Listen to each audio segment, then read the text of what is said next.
Vamos a meditar por un momento en la palabra del Señor, hermanos queridos. Quisiera prometerles que no me demoro. Quisiera prometerles que quisiera, no me estoy prometiendo, no mentiras. Quisiera ser breve, pero quisiera que recibiéramos, captáramos la esencia del mensaje de esta mañana, para lo cual vamos a ir a la carta a los Hebreos, capítulo 2, capítulo 2. Vamos a leer aquí 3 versículos, versos 1, 2 y 3.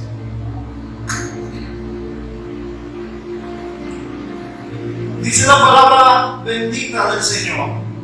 Yo la leo a favor de usted, por favor siga con sus vistas la lectura de la palabra. Bien sea que la lean en la pantalla, videolink, o la haya traído. Dice así: por tanto, es necesario que con más diligencia atendamos a las cosas que hemos oído, no sea que nos deslicemos. Porque si la palabra dicha por medio de los ángeles fue firme, y toda transgresión y desobediencia recibió justa retribución, ¿cómo escaparemos nosotros si descuidamos una salvación tan grande, la cual, habiendo sido anunciada primeramente por el Señor, nos fue confirmada por los que oyeron? Amén. Que Dios bendiga nuestras vidas a través de su palabra. Regresemos al verso 1. Por lo tanto, es la primera palabra que aparece allí. Lo que el escritor a los hebreos está diciendo es que hay un matrimonio perfecto entre lo que proveyó Dios desde el mundo espiritual para nosotros y la vida práctica, la vida diaria. Hay un perfecto matrimonio entre la doctrina y la práctica. Y si nosotros creemos en lo que dice Hebreos en el capítulo 1, el capítulo 1 es una síntesis que prueba que Jesús, el Hijo de Dios, es superior incluso a los mismos ángeles. Si nosotros creemos en lo que está diciendo el capítulo 1, entonces eso va a tener implicaciones radicales en nuestra vida diaria, en la forma en que nosotros vivimos diariamente. Hace una semana atrás estuvimos hablando de la relación versus la religión. Entonces queda la pregunta: ¿cómo vivimos nosotros nuestro diario vivir sin ser religiosos?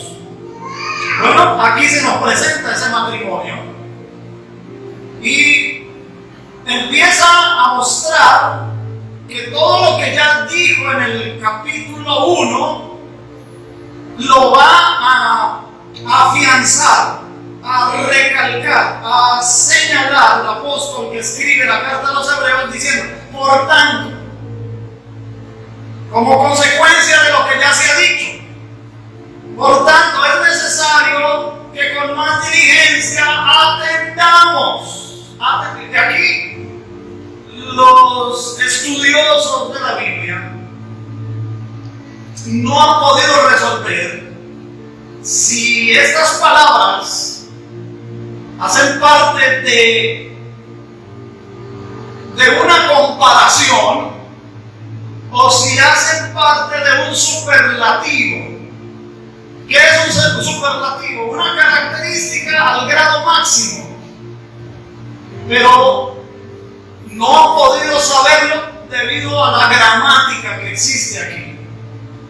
A mí me gustaría que dijera que es necesario que las cosas que ya nosotros hemos oído de la palabra de Dios, de la doctrina,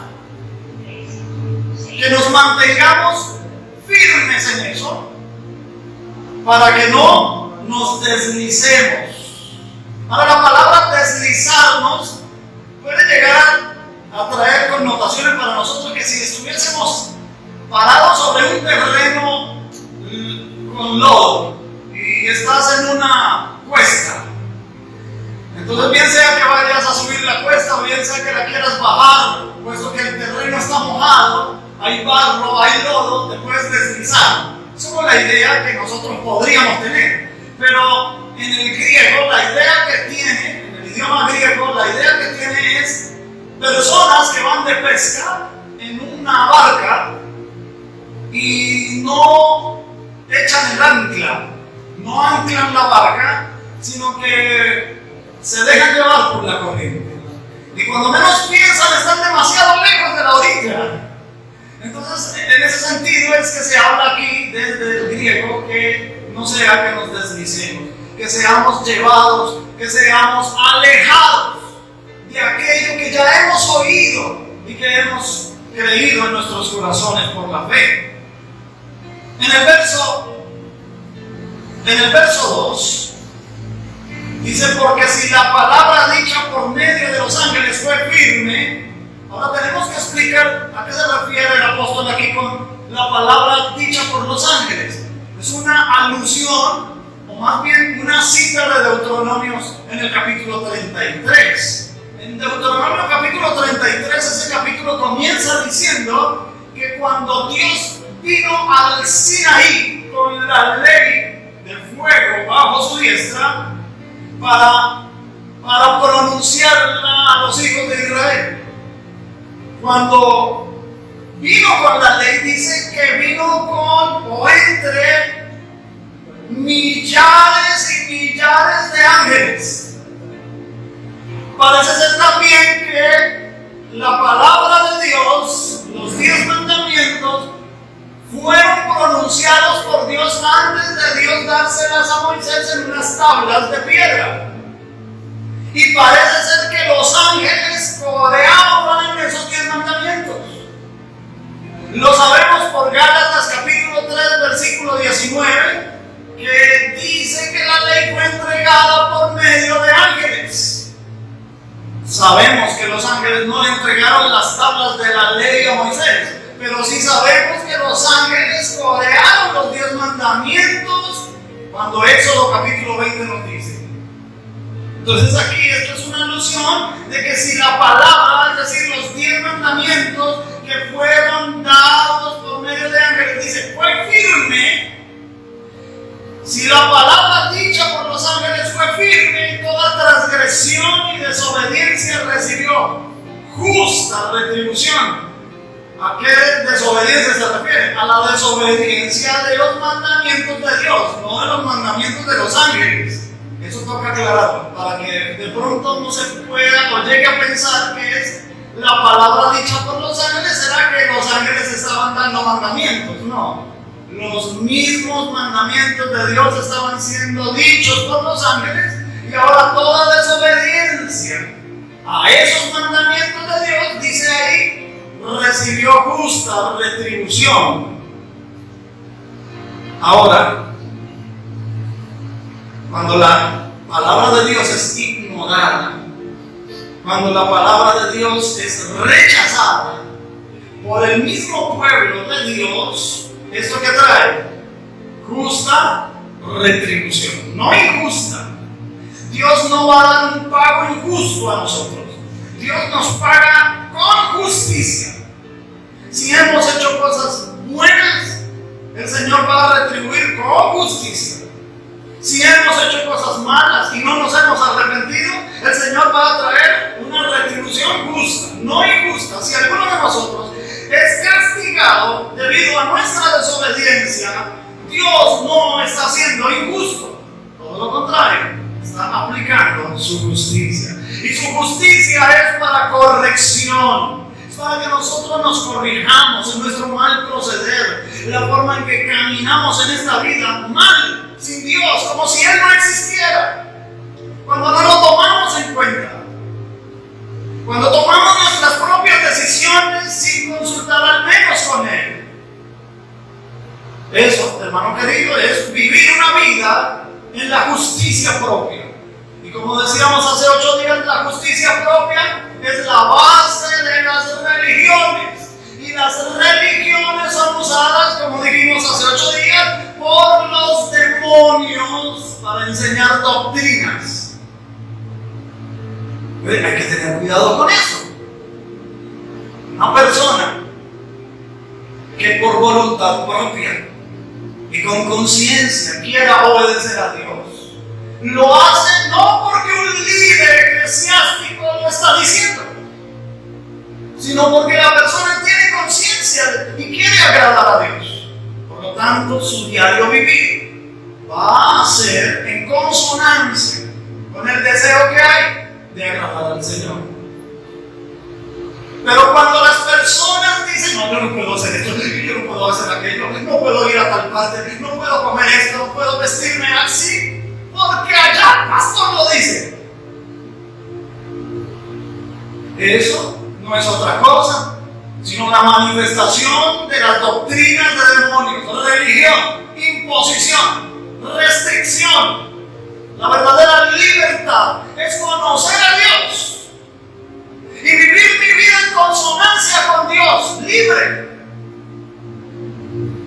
sabiendo qué es lo que le agrada y qué no le agrada. Y si por alguna razón nosotros no somos perfectos, viviendo en la libertad que hemos recibido en Cristo Jesús, cometemos una falla, venimos rápido delante del Señor. Señor, he pecado, Señor, te he fallado, perdóname, no lo vuelvo a hacer, me pongo de acuerdo contigo respecto al pecado que he cometido.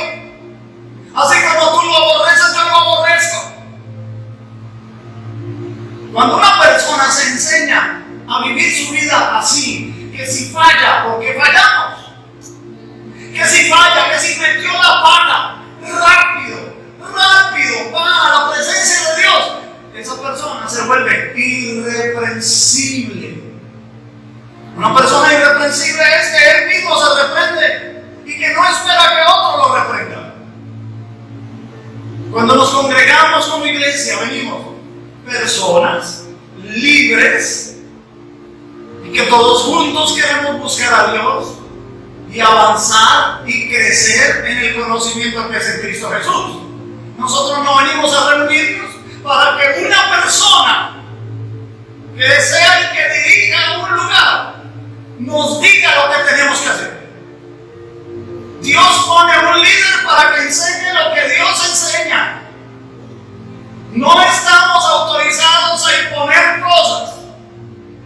Si tú vas a un lugar en donde el líder te impone cosas, rápido, sal de ahí corriendo, porque estás en una religión.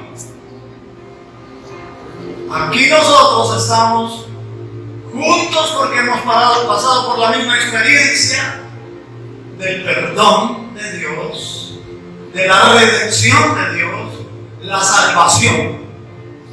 Y luego dice que si esa palabra dicha por los ángeles, toda desobediencia recibió justa retribución, hace la pregunta. Aquí es donde nos metemos en problemas. ¿Cómo escaparemos nosotros si descuidamos una salvación tan grande? Esta es una pregunta retórica. Ya saben, hermanos, que hemos dicho que es una pregunta retórica, ¿verdad? Una pregunta retórica es aquella que tiene la respuesta en sí misma, ¿cierto? Por ejemplo, mi esposa, cuando yo salgo a hacer algún mandado o algo, o mis hijos a veces, yo llego a la casa y ellos dicen, ¿ya llegó? Y uno dice, no les digo así, yo les digo, sí, yo entiendo que es una pregunta retórica. Yo digo, claro, gracias a Dios llegué bien. Eso es una pregunta retórica. Y entonces la pregunta que se hace aquí es, ¿cómo escaparemos nosotros si descuidamos una salvación tan grande? La respuesta es, no podemos escapar. Entonces, permítame por un momento, esto de la salvación tiene que ver con escapar, con un escape. La idea más gráfica de un escape es cuando alguien logra escaparse de una prisión. Y ya saben ustedes que hay películas, hay libros que se han escrito respecto a eso. La fuga de Alcatraz, basada en hechos de la vida real. hombres que logran escapar de la prisión de Alcatraz. Una isla de roca en medio del mar y no tenían cómo escapar, pero se escaparon. O la isla del diablo. Es una prisión francesa que funcionó antes de la Segunda Guerra Mundial. Hasta la Segunda Guerra Mundial funcionó. Está aquí en el Mar Caribe. Pertenece a las Guyanas francesas. Desde la época de Napoleón, que quiso que esa isla, bueno, son 3 islas, y allí se construyó una prisión que le llamaron la Isla del Diablo. No había forma de escapar. Pero la más terrible de todas las prisiones está mencionada en una novela de Alejandro Dumas, El Conde de Montecristo. ¿Conocen ustedes esa historia, verdad? Hay varias versiones en el 7º arte de La Fuga, de un hombre que fue acusado injustamente y aprisionado en esa terrible cárcel, prisión llamada la prisión de If. Allí se encuentra, conoce a un sacerdote que también estaba prisionero, se hacen amigos. El sacerdote, antes de morir, le entrega un mapa en donde está señalada la ubicación de un tesoro que solo él conoce. Pero como va a morir, le entrega a su compañero el mapa. Y este hombre se idea la manera de escaparse de la terrible prisión de If. Cuando por fin escapa, se dirige al lugar del tesoro, lo encuentra y se convierte en el Conde de Montecristo. La salvación que está hablando aquí el apóstol que escribió la epístola a los hebreos nos está dando una idea de que hemos sido rescatados. Nos hemos podido escapar de una prisión muchísimo peor de la que cualquier escritor genial haya puesto en una novela. Y esa cárcel es la prisión eterna, de donde no podríamos salir nunca, en donde recibirán castigo aquellos que han rechazado el amor de Dios en Cristo Jesús.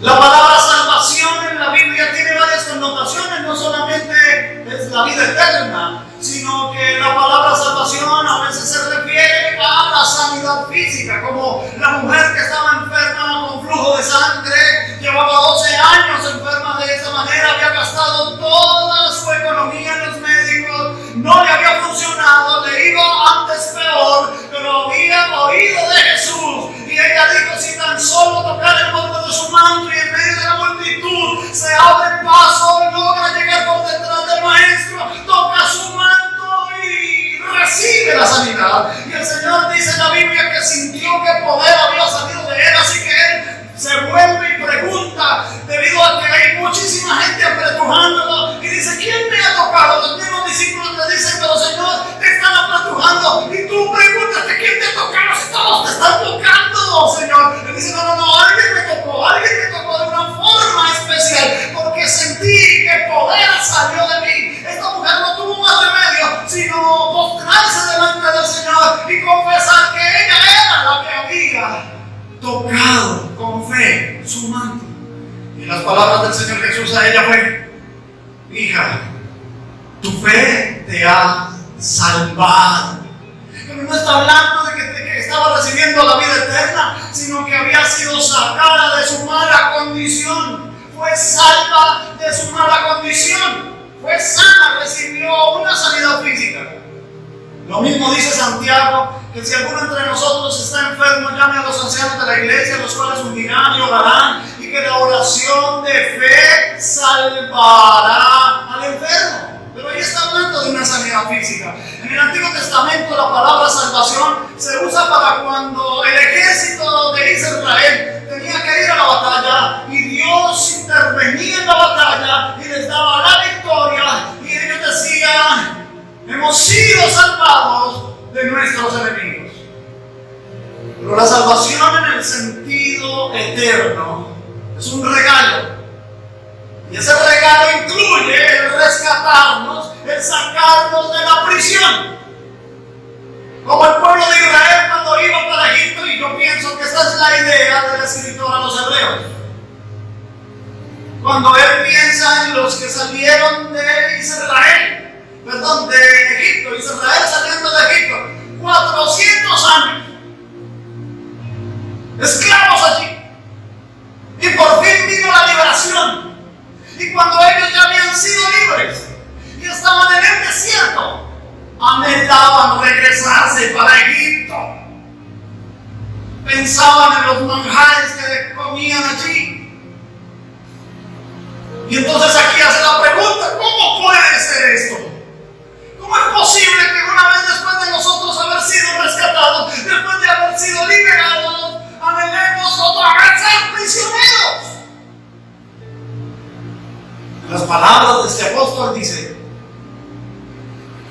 nosotros ya hemos sido libres. Note la palabra nosotros. Nosotros. ¿Cómo escaparemos nosotros? Se incluye Pablo. Si descuidamos una salvación tan grande, ya la tenemos.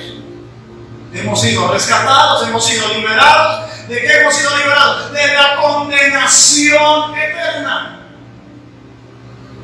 Hemos sido salvos de la condenación del pecado. El pecado que hay en nosotros nos hace dignos de condenación. Pero la salvación dicta que nosotros hemos sido liberados de esa condenación. Y ahora, él dice: ¿cómo escaparemos? Si nosotros también desobedecemos, ya teniendo la salvación en nuestras manos, en nuestros espíritus, ya es una realidad esa salvación. Ahora, si nosotros desobedecemos, si nuestra vida sobre la tierra no está en consonancia con la voluntad de Dios, ¿cómo escaparemos? ¿Cómo escaparemos? Dice ahí. Ahora, quiero que tomemos un versículo. Pienso que el escritor a los hebreos tiene esto en mente. Mateo capítulo 24. Y vamos a ver allí a una persona que se le llama siervo desde el versículo 45.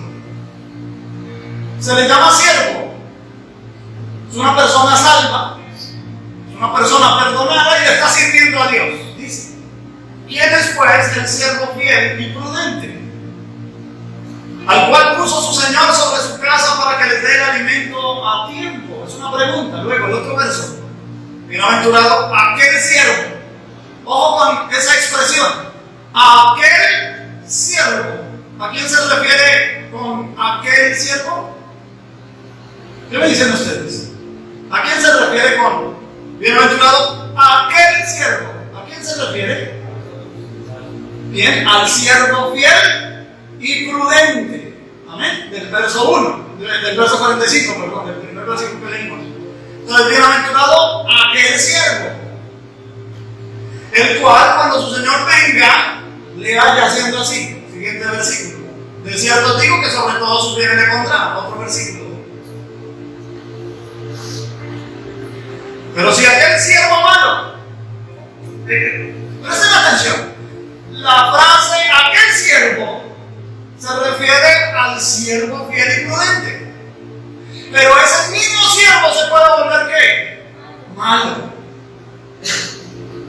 Si aquel siervo malo dijera en su corazón: mi Señor trata de mí, hagamos, comamos y bebamos, mañana moriremos, y comenzaré a golpear a sus conciertos y aún a comer y a beber con los borrachos, vendrá el Señor de aquel siervo el día que éste no espera y a la hora que no sabe, y lo castigará duramente y pondrá su parte con los hipócritas. Allí será el lloro y el crujir de dientes. Es decir, que para los siervos, personas que ya son salvas, personas que han sido rescatadas de la condenación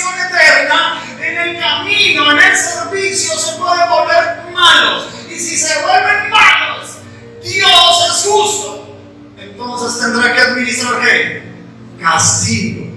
La palabra castigará duramente, bueno, ahí son dos palabras, en el original es solo una palabra, y es dicotomesei o dicotomizará, dicotomía, partirá en dos. ¿Cómo será el castigo para un siervo que ya teniendo la salvación que es tan grande, la ha descuidado, se ha puesto a maltratar a sus hermanos, a sus consiervos, se ha puesto a emborracharse y a comer con los borrachos? Vendrá el Señor. Si ese siervo no se corrige, si ese siervo no se arrepiente, vendrá el Señor y lo castigará duramente, lo dicotomizará. Y pondrá su parte ¿con quién? Con los hipócritas. Porque vivió una vida hipócrita. ¿Merece estar con los hipócritas? Es un siervo, no es un inconverso.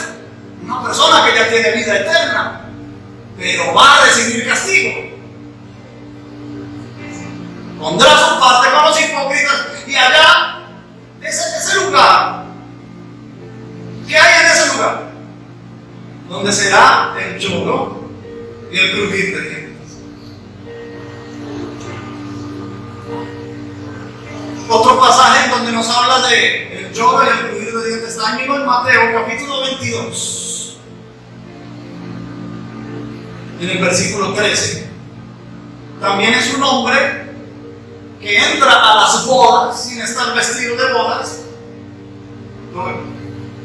22:13. Entonces el rey dijo a los que servían, al que estaba vestido inadecuadamente, atadle de pies y manos. Hay que atarlo. ¿Por qué hay que atarlo? Porque lo van a enviar a un lugar de castigo. Pero ese hombre es una persona que tiene vida eterna. Yo no pretendo confundir a nadie con esto, sino que estoy diciendo que es posible que una persona que ya tenga vida eterna, por cuanto vivió su vida en la tierra de cualquier manera, sin agradar a Dios, sin obedecerle, se tendrá que presentar, a no ser de que se arrepienta y se corrija. Si su vida sigue en desorden, se tendrá que presentar delante de Dios. Lo va a castigar duramente, pero tiene que atarlo de manos y pies. ¿Saben por qué? Porque como es una persona que tiene vida eterna, ese castigo no lo va a poder retener. Por eso tiene que ser atado de manos y pies. Y dice, y echarle en las tinieblas de afuera, allí será el lloro y el crujir de dientes. Ya con cada minutico os explico qué es eso. Para entender primero cuál es ese lugar donde será el lloro y el crujir de dientes, tendremos que ir a Mateo 13. Vamos a Mateo 13, versos 42 y después nos saltamos al 50. Dice, y los echarán en el horno de fuego, que es una alusión al lago de fuego, lugar de castigo. Los echarán, aquí está hablando de la cizaña. Aquí ya no está hablando de personas salvas, sino cizaña, que representan a los hijos del malo. No tengo el tiempo porque si no leería toda la parábola, pero por falta de tiempo, por causa del tiempo, no me adentro a explicar toda la parábola. Les queda tarea que ustedes busquen en sus Biblias, Mateo 13, y allá está la parábola del trigo y la cizaña. El trigo dice, cuando el Señor explica esa parábola, dice que el trigo son los hijos de Dios, pero que las cizañas son los hijos del malo, y que unos crecen junto con los otros, pero que va a venir el tiempo de la cosecha, o sea, el tiempo del juicio. Y entonces esa cizaña va a ser arrancada, atada de manojos, y los echarán en el horno de fuego, alusión al castigo eterno. Allí será el lloro y el crujir de dientes. ¿Se da cuenta a qué se refiere? Es el lugar donde está el lloro y el crujir de dientes. Es un lugar de castigo. Verso 50. Miren, verso 50. Los echarán en el horno de fuego, allí será el lloro y el crujir de dientes. Otra vez lo reafirma el Señor Jesucristo. Estas son palabras del Señor Jesucristo. Está diciendo que allá, en ese lugar de castigo, es donde será el lloro y el crujir de dientes. Por lo tanto, los dos textos que leímos anteriores a estos, el del siervo fiel y prudente que se volvió malo, y del hombre que entró a las bodas sin estar vestido de bodas, ambos van a pagar a ese lugar. La pregunta es: ¿cómo es posible que una persona que ya tiene vida eterna, que ha sido perdonada por el Señor, que ya no va a ser condenada eternamente allá, de todas maneras vaya a ese lugar?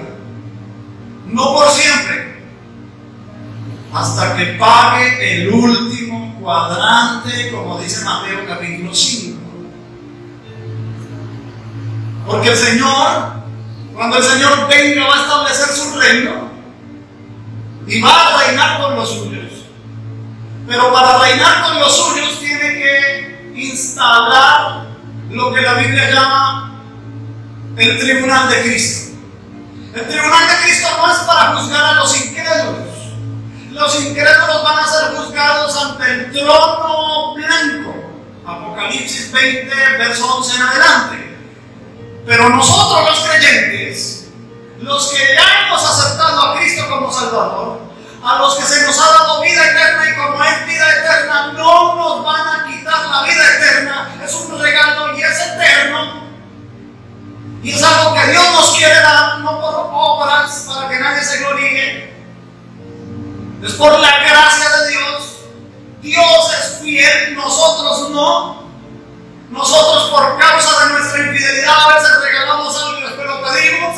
En cambio, Dios es fiel, Dios regala algo y no lo pide, se lo da para la eternidad. La vida eterna es eterna, no nos va a ser quitada la vida eterna, pero va a haber un tribunal de Cristo. Segunda de Corintios, capítulo 5, versículo 10. 5:10.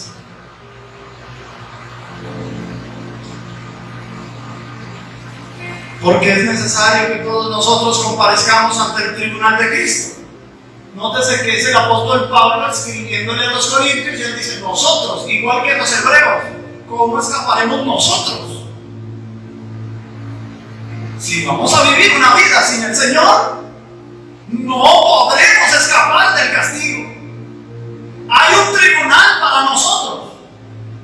Es necesario que todos, no algunos, todos nosotros, los que han vivido bien para el Señor, van a recibir galardón, coronas.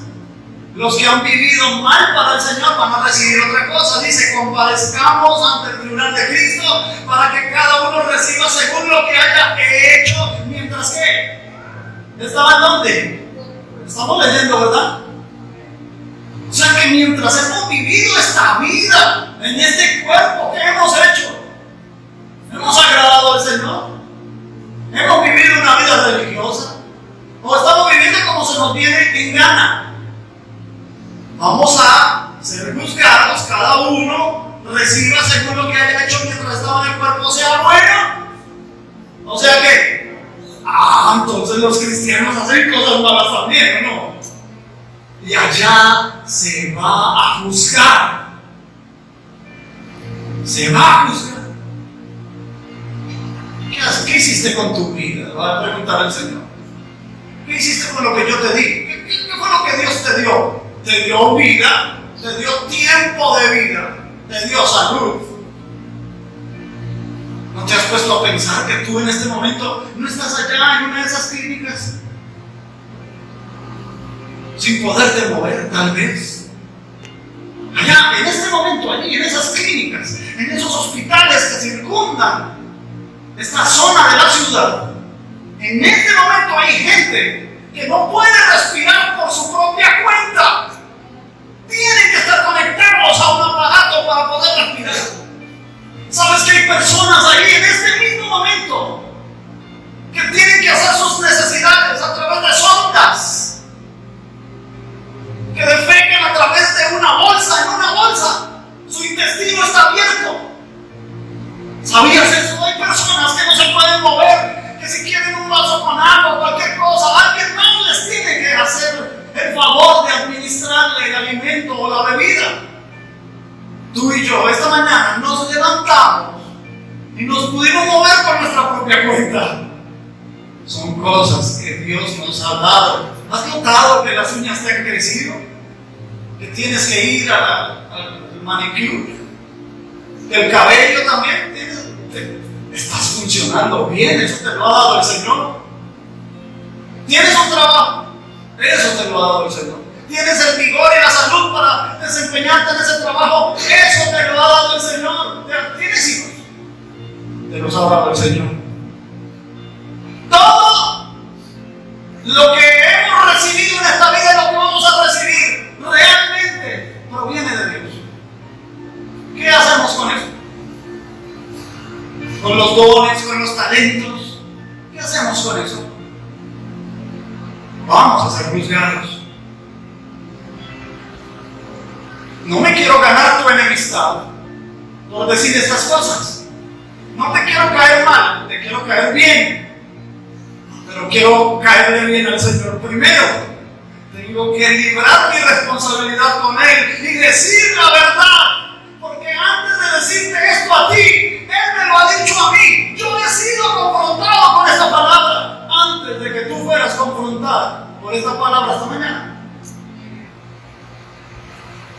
¿Cómo escaparemos? ¿Cómo escaparemos si descuidamos una salvación tan grande? No vamos a escapar del castigo, no vamos a escapar. Si no le decimos al Señor que nos ayude a vivir esta vida conforme a lo que a Él le agrada. Mira, hermano, tú por tu propia cuenta, yo por mi propia cuenta, no podemos nunca agradar a Dios. Yo te estoy predicando en esta mañana, pero porque yo tenga la responsabilidad de predicarte esta mañana, no significa que yo haga cosas que le agradan a Dios. No. Mi naturaleza me inclina todos los días, me habla a hacer las cosas que a Dios no le agradan. Y yo tengo esa batalla. Pero yo solo he comprobado, yo solo no la puedo librar. Tengo que humillarme y decirle, Señor, no puedo. No soy capaz. No creas que porque me sé 2 o 3 versículos de memoria soy más espiritual que tú. Tengo grandes luchas espirituales. Y si no me humillo al Señor, no puedo dar un paso en victoria. No lo doy. Si yo pecara y cualquier pecado que cometa deshace mi salvación y yo pierdo mi salvación, entonces yo pierdo mi salvación 10 veces al día. No somos perfectos. No tenemos cómo ganar la lucha contra el pecado. Tenemos que humillarnos al Señor todos los días. Señor, ayúdame a vivir este día en ti. Ayúdame, Señor. Señor, hoy me levanto y antes de desayunar, Señor, ayúdame a todo lo que voy a hacer en este día a agradarte a ti. Si yo no le digo eso en la mañana al Señor, durante el día, fracaso. Entonces yo lo que te estoy mostrando es, hermanos, vivamos una vida libre, pero agradable al Señor. Y tenemos que decir la verdad, porque si no, entonces viene en el futuro y alguien dirá, pero es que a mí nadie me dijo, a mí nadie me advirtió, era que yo no sabía, yo estaba entendiendo mal la Biblia. Pero estamos diciéndolo, estamos dándolo a conocer. Hay algo que Dios nos ha dado, con esto termino. Hay algo que Dios nos ha dado para poder vencer al pecado. Para explicarte esto y para que eso tenga sentido contigo, necesito decir lo siguiente. La salvación es un proceso en la vida de la persona. lo primero y más importante que Dios necesita hacer en nosotros, ya lo hizo en el pasado. Murió en la cruz del Calvario, derramó su sangre, y yo acepté eso por la fe. Y estoy viviendo mi vida por la fe sobre la base del sacrificio de Cristo. Pero debo vivirla todos los días. Y como yo ya lo creí por la fe, que Cristo murió por mí y que Cristo me salva, eso ya se hizo realidad en mi espíritu. El día que yo nací de nuevo, ese día nací de nuevo en mi espíritu. Por fuera no, yo seguí político. Que porque nací de nuevo, entonces me voy a mantener joven todo el tiempo. No, güey, estoy envejeciendo. Aparecen las arrugas, aparecen las canas, aparecen los achaques. Pero en mi espíritu he nacido de nuevo. Número 1. Número 2. Ahora el Espíritu Santo ha venido a morar en mi espíritu y me hizo habitación de su espíritu. Él vive en mi espíritu y lo que quiere es que yo ahora trascienda eso que hay en mi espíritu, lo trascienda a mi alma. ¿Y qué es el alma? El alma es el intelecto, las emociones, la voluntad y la conciencia. 4 cosas. Ahora, ¿qué tengo que hacer en este tiempo de vida que el Señor me permite vivir? Ir pasando lo que ya está en mi espíritu, irlo pasando a mi intelecto, o sea, renovando la mente, los pensamientos, renovando las emociones, renovando la voluntad. Si soy voluntarioso, ceder el control a Dios para que mi voluntad ya no sea mía, sino dirigida por Él. Mi conciencia. Hay que renovar la conciencia. Hace 8 días decíamos que la conciencia es afectada por la mentira. Si a ti te han predicado una mentira y tú la has aceptado como la verdad, entonces tu conciencia te va a encauzar para que tu conducta sea acorde con el paradigma que asumiste como verdad, aunque sea una mentira. Cuando algo se vuelve un paradigma, cuando se repite al menos 3 veces. Entonces tú escuchas una mentira por boca de alguien y tú al principio dices, ¿pero será que sí? Pero después lo escuchas que otro, ojalá sea famoso, lo diga y ay, te convences un poquito más. Ay, entonces sí. Y después escuchas una tercera vez y en esa tercera vez ya te convences. Alguien dijo que una mentira dicha 1000 veces reemplaza la verdad dicha una vez. ¿Te das cuenta? Entonces la conciencia hay que renovarla. Esa es la tarea en la que estamos. Por eso nos congregamos, por eso oramos, por eso vigilamos, por eso ayunamos, por eso ministramos. Aprendemos de la palabra, porque estos son ejercicios espirituales que hacen que mi alma comience a ser renovada, que mi alma comience también a recibir lo que ya está en mi espíritu. Pero esa tarea tarda toda la vida. Y número 3, el proceso se va a terminar, se va a completar, va a finalizar, va a ser completo en la segunda venida de Cristo. Cuando Cristo venga, nuestro cuerpo va a participar de la salvación, porque la Biblia habla de la transformación de nuestros cuerpos. Pero eso será en el futuro. Entonces, en el pasado ya mi espíritu ha sido salvo de la condenación del pecado. En el presente mi alma tiene que estar siendo salvada del dominio del pecado, y en el futuro mi cuerpo va a ser salvo de la presencia del pecado. Cuando no entendemos esto, entonces vivimos nuestra vida en la oscuridad, dándonos topes con las cosas, a tientas. Pero cuando sabemos esto, direccionamos nuestra vida para vivir nuestra vida conforme a lo que el Señor le agrada. No porque me lo imponen, no porque me lo prohíban, sino porque yo tengo conciencia de que debo cuidar no descuidar una salvación tan grande. Oremos. Gracias, Señor, por tu palabra. Bendecimos tu santo nombre. Te agradecemos porque tú eres fiel. Tu misericordia es para siempre.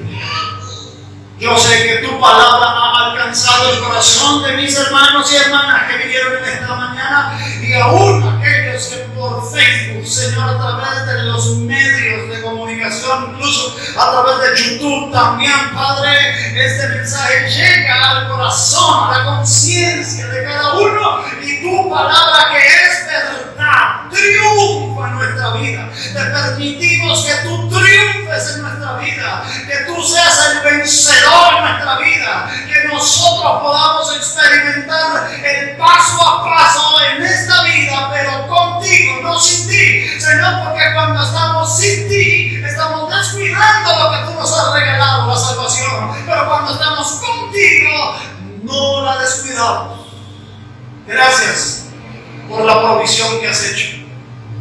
Yo oro en esta hora, Señor, por mi hermana que escucharon tu palabra, para que ellos sean impactados desde su espíritu en el poderoso nombre de Cristo, y que no olvidemos en ningún momento lo que tú quieres para nosotros. A veces nosotros olvidamos, Señor. Tal vez las situaciones que nos rodean son duras, dificultades, tentaciones, ataques del enemigo, Señor, y esto hace que nos olvidemos, nos distraemos muy fácil.